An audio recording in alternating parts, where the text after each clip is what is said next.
Jean-Frédéric Poisson, bonjour. Bonjour. Vous êtes député des Yvelines, président du Parti chrétien-démocrate et candidat à la primaire de la droite. Les Américains viennent d'élire Donald Trump, 45e président des États-Unis. Il y a quelques jours, vous disiez vous sentir proche de Donald Trump. Quelle est votre réaction ce matin? Proche de Donald Trump, c'était beaucoup dire, mais en tout cas, j'ai toujours considéré que la victoire de M. Trump aux États-Unis nous mettrait à l'abri d'une espèce d'intention va-t-en-guerre qui est un peu la marque de Mme Clinton en termes de politique étrangère.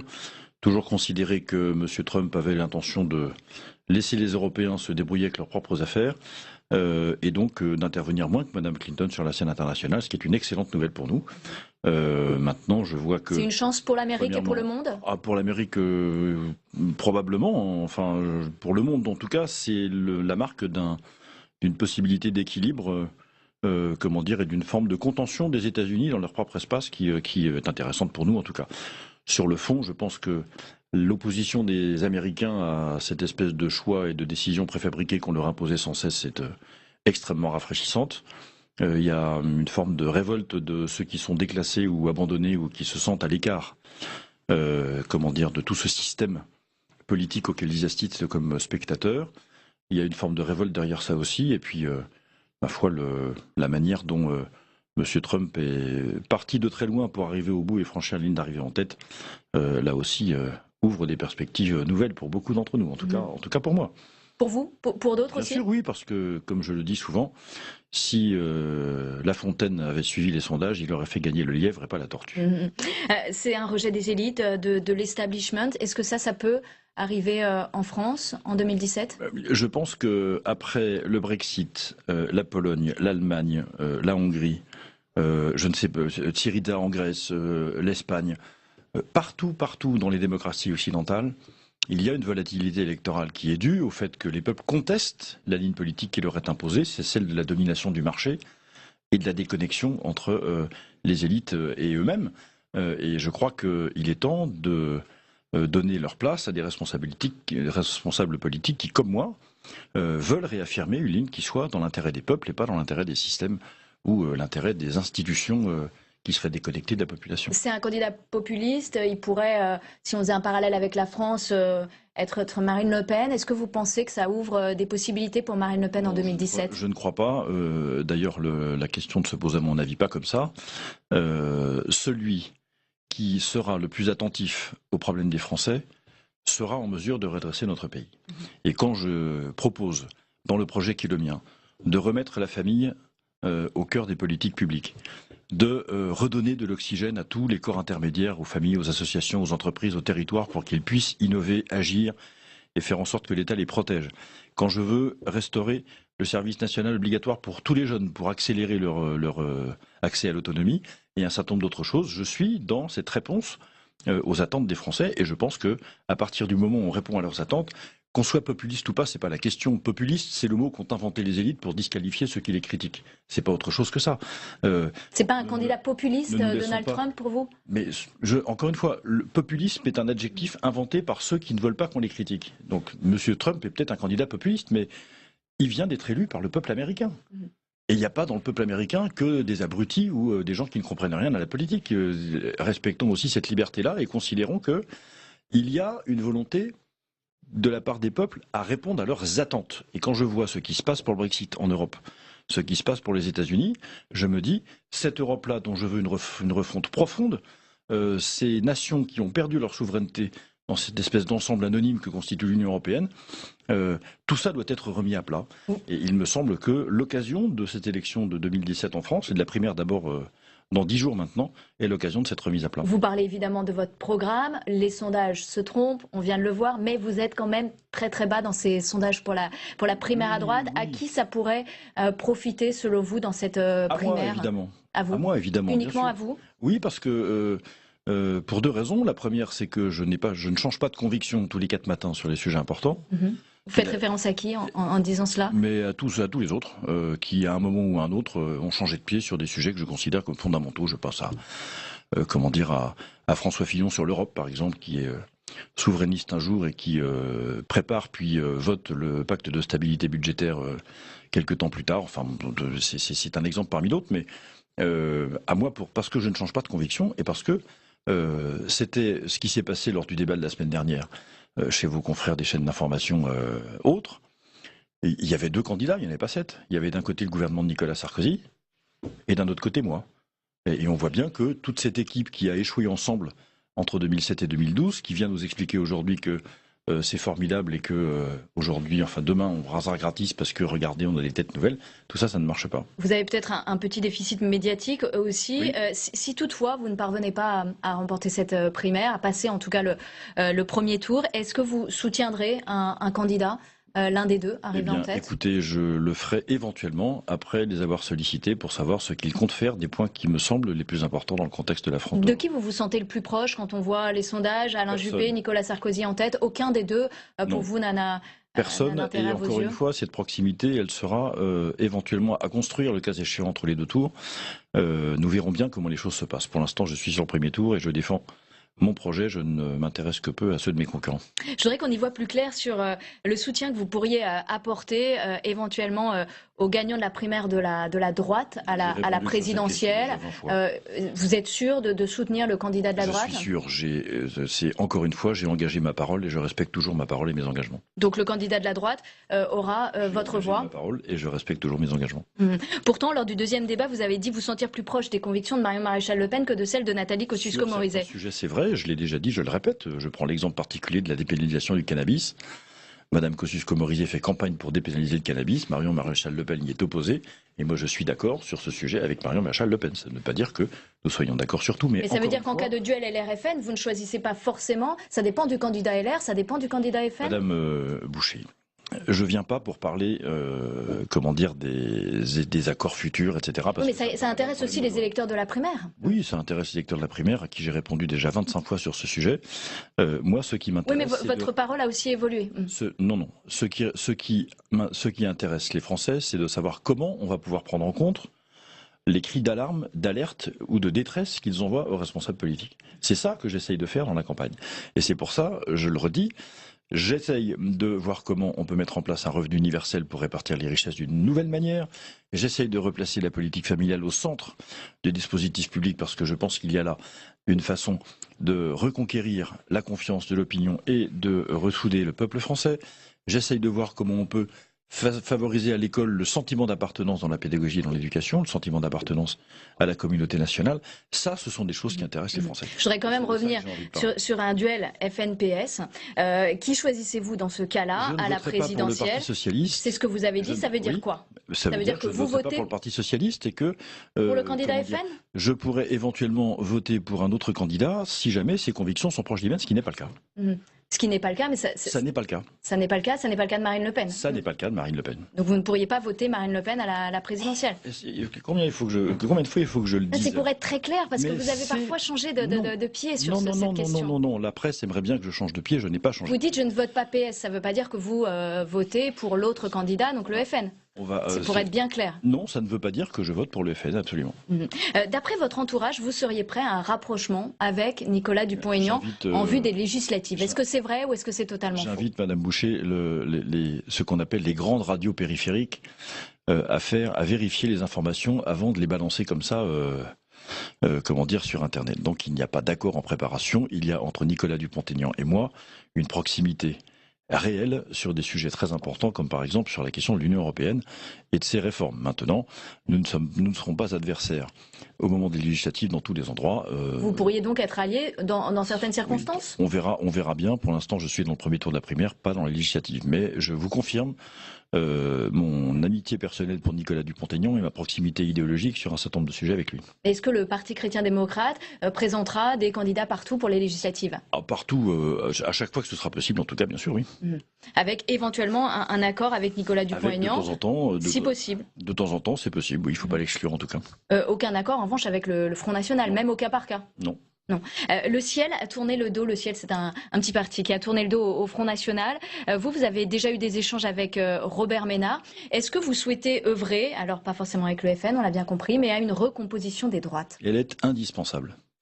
Avec qui? Parce que c'est trop tôt pour le dire. En tout cas, c'est plutôt de savoir avec qui, c'est de comprendre pourquoi faire. Et il y a, dans toutes les familles politiques aujourd'hui en France, une fracture qui tranche ces partis politiques en deux, avec d'un côté ceux qui sont davantage, ceux qui regardent davantage les logiques de marché, qui les acceptent comme un principe d'organisation du corps social. D'un autre côté, ceux qui considèrent que c'est la personne humaine qui doit servir de référence pour organiser la cité et prendre des décisions en matière publique.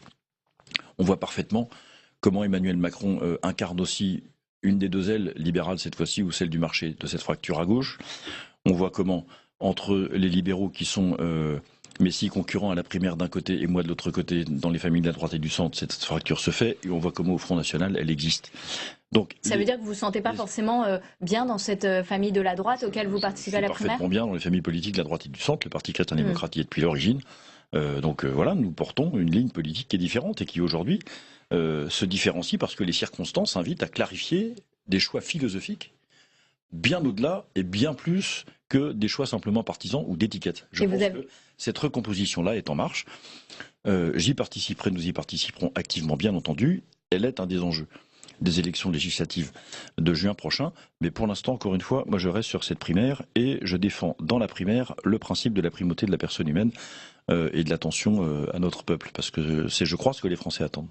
Merci Jean-Frédéric Poisson d'avoir été avec nous ce matin. Vous êtes président du Parti chrétien-démocrate, député des Yvelines et candidat à la primaire de la droite. Merci d'être passé par le plateau de Politique Matin. Très bonne journée à vous. Jean-Frédéric Poisson, bonjour. Bonjour. Vous êtes député des Yvelines, président du Parti chrétien-démocrate et candidat à la primaire de la droite. Les Américains viennent d'élire Donald Trump, 45e président des États-Unis. Il y a quelques jours, vous disiez vous sentir proche de Donald Trump. Quelle est votre réaction ce matin ? Proche de Donald Trump, c'était beaucoup dire, mais en tout cas, j'ai toujours considéré que la victoire de M. Trump aux États-Unis nous mettrait à l'abri d'une espèce d'intention va-t-en-guerre qui est un peu la marque de Mme Clinton en termes de politique étrangère. Toujours considéré que M. Trump avait l'intention de laisser les Européens se débrouiller avec leurs propres affaires et donc d'intervenir moins que Mme Clinton sur la scène internationale, ce qui est une excellente nouvelle pour nous. Maintenant, je vois que... C'est une chance pour l'Amérique et pour le monde ? Pour l'Amérique, probablement. Enfin, pour le monde, en tout cas, c'est la marque d'une possibilité d'équilibre, comment dire, et d'une forme de contention des États-Unis dans leur propre espace qui est intéressante pour nous, en tout cas. Sur le fond, je pense que l'opposition des Américains à cette espèce de choix et de décisions préfabriquées qu'on leur imposait sans cesse est extrêmement rafraîchissante. Il y a une forme de révolte de ceux qui sont déclassés ou abandonnés ou qui se sentent à l'écart, comment dire, de tout ce système politique auquel ils assistent comme spectateurs. Il y a une forme de révolte derrière ça aussi. Et puis, ma foi, la manière dont M. Trump est parti de très loin pour arriver au bout et franchir la ligne d'arrivée en tête, là aussi, ouvre des perspectives nouvelles pour beaucoup d'entre nous, en tout cas pour moi. Pour vous ? Pour d'autres aussi ? Bien sûr, oui, parce que, comme je le dis souvent, si La Fontaine avait suivi les sondages, il aurait fait gagner le lièvre et pas la tortue. C'est un rejet des élites, de l'establishment. Est-ce que ça peut arriver en France en 2017 ? Je pense qu'après le Brexit, la Pologne, l'Allemagne tentent. Et quand je vois ce qui se passe pour le Brexit en Europe, ce qui se passe pour les États-Unis, je me dis, cette Europe-là dont je veux une refonte profonde, ces nations qui ont perdu leur souveraineté dans cette espèce d'ensemble anonyme que constitue l'Union européenne, tout ça doit être remis à plat. Et il me semble que l'occasion de cette élection de 2017 en France, et de la primaire d'abord dans 10 jours maintenant, est l'occasion de cette remise à plat. Vous parlez évidemment de votre programme, les sondages se trompent, on vient de le voir, mais vous êtes quand même très très bas dans ces sondages pour la primaire à droite. Oui. À qui ça pourrait profiter selon vous dans cette primaire ? À moi, évidemment. À vous ? À moi, évidemment. Uniquement à vous ? Oui, parce que... pour deux raisons. La première, c'est que je ne change pas de conviction tous les 4 matins sur les sujets importants.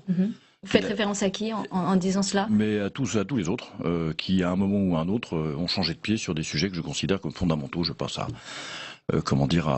François Fillon sur l'Europe, par exemple, qui est souverainiste un jour et qui prépare puis vote le pacte de stabilité budgétaire quelques temps plus tard. Enfin, c'est un exemple parmi d'autres, mais à moi, parce que je ne change pas de conviction et parce que c'était ce qui s'est passé lors du débat de la semaine dernière chez vos confrères des chaînes d'information autres. Il y avait 2 candidats, il n'y en avait pas 7. Il y avait d'un côté le gouvernement de Nicolas Sarkozy et d'un autre côté moi.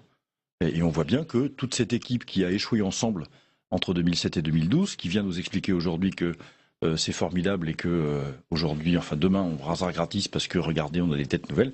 Tout ça, ça ne marche pas. Vous avez peut-être un petit déficit médiatique aussi. Oui. Si toutefois vous ne parvenez pas à remporter cette primaire, à passer en tout cas le premier tour, est-ce que vous soutiendrez un candidat, l'un des deux, arrivé en tête? Écoutez, je le ferai éventuellement après les avoir sollicités pour savoir ce qu'ils comptent faire des points qui me semblent les plus importants dans le contexte de l'affrontement. De qui vous vous sentez le plus proche quand on voit les sondages, Alain Juppé, Ce sont des choses qui intéressent les Français. Je voudrais quand même revenir sur un duel FN-PS. Qui choisissez-vous dans ce cas-là à la présidentielle? Pour le Parti socialiste. C'est ce que vous avez dit. Ça veut dire quoi? Ça veut dire que vous votez pas pour le Parti socialiste et que pour le candidat FN. Je pourrais éventuellement voter pour un autre candidat si jamais ses convictions sont proches des miennes, ce qui n'est pas le cas. Ce qui n'est pas le cas, mais ça n'est pas le cas. Ça n'est pas le cas. Ça n'est pas le cas de Marine Le Pen. Ça n'est pas le cas de Marine Le Pen. Donc vous ne pourriez pas voter Marine Le Pen à la présidentielle. Combien de fois il faut que je le dise? C'est pour être très clair, parce que vous avez parfois changé de pied sur cette question. Non, la presse aimerait bien que je change de pied, je n'ai pas changé. Vous dites je ne vote pas PS, ça ne veut pas dire que vous votez pour l'autre candidat, donc le FN. C'est pour être bien clair. Non, ça ne veut pas dire que je vote pour le FN, absolument. D'après votre entourage, vous seriez prêt à un rapprochement avec Nicolas Dupont-Aignan en vue des législatives. Est-ce que c'est vrai ou est-ce que c'est totalement faux? J'invite Madame Boucher, ce qu'on appelle les grandes radios périphériques, à vérifier les informations avant de les balancer comme ça, sur Internet. Donc il n'y a pas d'accord en préparation. Il y a entre Nicolas Dupont-Aignan et moi une proximité réelle sur des sujets très importants, comme par exemple sur la question de l'Union européenne et de ses réformes. Maintenant, nous ne serons pas adversaires au moment des législatives dans tous les endroits. Vous pourriez donc être allié dans certaines circonstances? Oui, on verra bien. Pour l'instant, je suis dans le premier tour de la primaire, pas dans les législatives. Mais je vous confirme mon amitié personnelle pour Nicolas Dupont-Aignan et ma proximité idéologique sur un certain nombre de sujets avec lui. Est-ce que le Parti chrétien-démocrate présentera des candidats partout pour les législatives? Partout, à chaque fois que ce sera possible, en tout cas, bien sûr, oui. Avec éventuellement un accord avec Nicolas Dupont-Aignan, de temps en temps, si possible. De temps en temps, c'est possible, oui, il ne faut pas l'exclure en tout cas. Aucun accord, en revanche, avec le Front National, même au cas par cas? Non. Non. Le Ciel a tourné le dos. Le Ciel, c'est un petit parti qui a tourné le dos au Front National. Vous avez déjà eu des échanges avec Robert Ménard. Est-ce que vous souhaitez... La Hongrie, je ne sais pas, Syriza en Grèce, l'Espagne, partout dans les démocraties occidentales, il y a une volatilité électorale qui est due au fait que les peuples contestent la ligne politique qui leur est imposée, c'est celle de la domination du marché et de la déconnexion entre les élites et eux-mêmes. Et je crois qu'il est temps de donner leur place à des responsables politiques qui, comme moi, veulent réaffirmer une ligne qui soit dans l'intérêt des peuples et pas dans l'intérêt des systèmes ou l'intérêt des institutions qui seraient déconnectées de la population. C'est un candidat populiste. Il pourrait, si on faisait un parallèle avec la France, être Marine Le Pen. Est-ce que vous pensez que ça ouvre des possibilités pour Marine Le Pen en 2017? Je ne crois pas. D'ailleurs, la question ne se pose à mon avis pas comme ça. Celui qui sera le plus attentif aux problèmes des Français sera en mesure de redresser notre pays. Et quand je propose, dans le projet qui est le mien, de remettre la famille au cœur des politiques publiques, de redonner de l'oxygène à tous les corps intermédiaires, aux familles, aux associations, aux entreprises, aux territoires, pour qu'ils puissent innover, agir et faire en sorte que l'État les protège. Quand je veux restaurer le service national obligatoire pour tous les jeunes, pour accélérer leur accès à l'autonomie, et un certain nombre d'autres choses, je suis dans cette réponse aux attentes des Français, et je pense que à partir du moment où on répond à leurs attentes, qu'on soit populiste ou pas, c'est pas la question. Populiste, c'est le mot qu'ont inventé les élites pour disqualifier ceux qui les critiquent. C'est pas autre chose que ça. C'est pas un candidat populiste, Donald Trump, pour vous? Mais encore une fois, le populisme est un adjectif inventé par ceux qui ne veulent pas qu'on les critique. Donc, M. Trump est peut-être un candidat populiste, mais il vient d'être élu par le peuple américain. Et il n'y a pas dans le peuple américain que des abrutis ou des gens qui ne comprennent rien à la politique. Respectons aussi cette liberté-là et considérons qu'il y a une volonté de la part des peuples à répondre à leurs attentes. Nicolas Sarkozy en tête, aucun des deux, pour vous, n'a personne. Et encore une fois, cette proximité, elle sera éventuellement à construire, le cas échéant, entre les deux tours.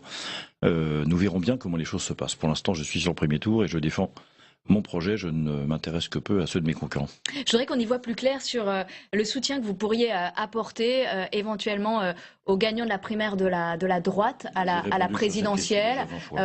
Vous êtes sûr de soutenir le candidat de la droite? Je suis sûr. Encore une fois, j'ai engagé ma parole et je respecte toujours ma parole et mes engagements. Donc le candidat de la droite aura votre voix? J'ai ma parole et je respecte toujours mes engagements.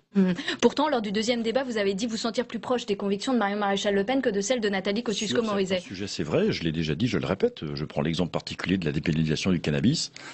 Madame Kosciusko-Morizet fait campagne pour dépénaliser le cannabis. Marion Maréchal Le Pen y est opposée. Et moi, je suis d'accord sur ce sujet avec Marion Maréchal Le Pen. Ça ne veut pas dire que nous soyons d'accord sur tout. Mais ça veut dire qu'en cas de duel LR-FN, vous ne choisissez pas forcément. Ça dépend du candidat LR, ça dépend du candidat FN. Madame Boucher, je viens pas pour parler, des accords futurs, etc. Oui, mais ça intéresse aussi les électeurs de la primaire. Oui, ça intéresse les électeurs de la primaire, à qui j'ai répondu déjà 25 fois sur ce sujet. Moi, ce qui m'intéresse... Oui, mais votre parole a aussi évolué. Non. Ce qui intéresse les Français, c'est de savoir comment on va pouvoir prendre en compte les cris d'alarme, d'alerte ou de détresse qu'ils envoient aux responsables politiques. C'est ça que j'essaye de faire dans la campagne. Et c'est pour ça, je le redis, j'essaye de voir comment on peut mettre en place un revenu universel pour répartir les richesses d'une nouvelle manière. J'essaye de replacer la politique familiale au centre des dispositifs publics parce que je pense qu'il y a là une façon de reconquérir la confiance de l'opinion et de ressouder le peuple français. J'essaye de voir comment on peut favoriser à l'école le sentiment d'appartenance dans la pédagogie et dans l'éducation, le sentiment d'appartenance à la communauté nationale. Ça,